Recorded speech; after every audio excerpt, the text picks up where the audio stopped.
The people of Puerto Rico have been citizens of the United States since 1917. They have served in the U.S. military in every war and conflict of the past century. They have elected officials to govern the island's local interests for half a century. And they have transformed Puerto Rico into the strongest economy in the Caribbean. But that economy still has a long way to go by American standards. And these 3.8 million U.S. citizens remain without the basic right of political self-determination. They are a people with enormous potential, but that potential cannot be fully realized until the people of Puerto Rico are empowered to decide their own future. The need for the Puerto Rican people to obtain the rights they so richly deserve must be explained to Americans throughout the United States. With some suggestions on how to do that is Christina Burnett, an attorney and former project director of the Citizens Educational Foundation. This video and the accompanying manual are designed to aid you as a supporter of and spokesperson for Puerto Rican self-determination as you get out there and take the self-determination message to the people of the United States. I've been working with this issue for several years, and I'd like to share with you some of what I've learned through my efforts to inform the American public about Puerto Rico's status problem. You probably already know a lot of what's included in this manual. Puerto Rico's self-determination toward resolving the political status dilemma. As a collection of background materials, its purpose is simply to strengthen the movement for self-determination by getting us all on the same page and providing you with the basic ammunition you need to deliver the message. But what exactly is the message that we're taking to the American people? There are three main arguments for Puerto Rican self-determination. First, it's a matter of civil rights. Puerto Rico has been in a colonial relationship with the United States for over 100 years. As you know, residents of Puerto Rico are U.S. citizens, and they have served honorably in the U.S. military in all conflicts since World War I. Yet they cannot vote for the president, and they have no senators or voting representatives in Congress. What's more, the current status does not enjoy the consent of the people.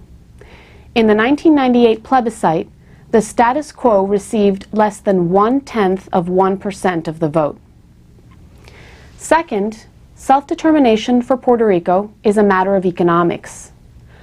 Puerto Rico's current political status has serious economic shortcomings. Federal subsidies to Puerto Rico cost U.S. taxpayers $10 billion annually, and uncertainty about the island's political future hurts prospects for long-term investment. Only with a permanent, non-colonial status would Puerto Rico have the stability it needs for true economic growth. Third, Puerto Rico's self-determination is an issue of national importance, a serious concern to Congress and to all American citizens. According to the Constitution, the U.S. Congress has authority over Puerto Rico as a U.S. territory, and it is the responsibility of Congress to respond to calls by the people of Puerto Rico for clearly defined permanent status options. And since the residents of Puerto Rico cannot vote, it is imperative that their fellow U.S. citizens support the cause of self-determination. Once we've established that self-determination is necessary, another question arises. Specifically, what does self-determination entail? The United Nations and U.S. law recognize three choices for a colonized people to change its colonial status. 1. Integration on an equal footing, which in the case of Puerto Rico means statehood. 2. Independence and separate sovereignty. And 3. Separate sovereignty with a treaty of free association. All of you understand what statehood and independence mean, but free association is less well known.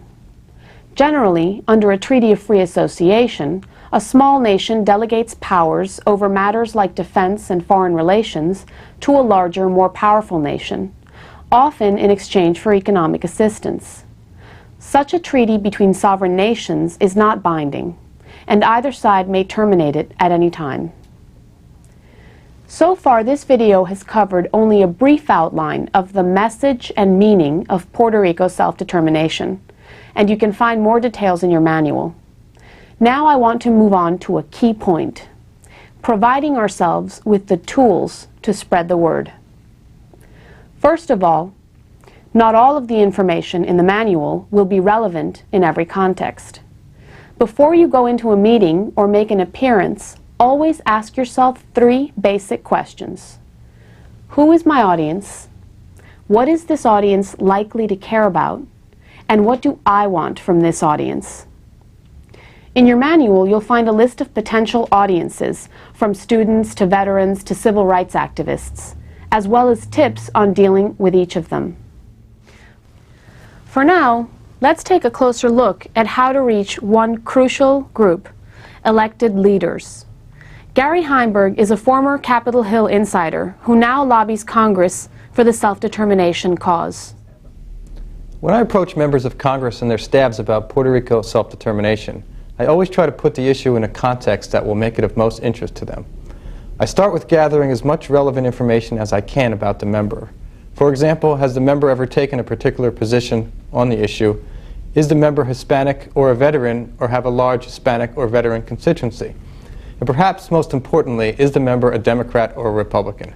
Now, while we stress the need for self-determination process over any particular outcome, the reality is that members of the U.S. Congress want to know what consequences would result from statehood for Puerto Rico.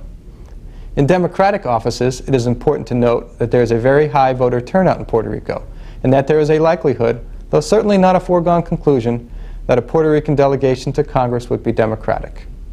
But when speaking to Republicans, it helps to note that Puerto Ricans identify overwhelmingly with conservative issues.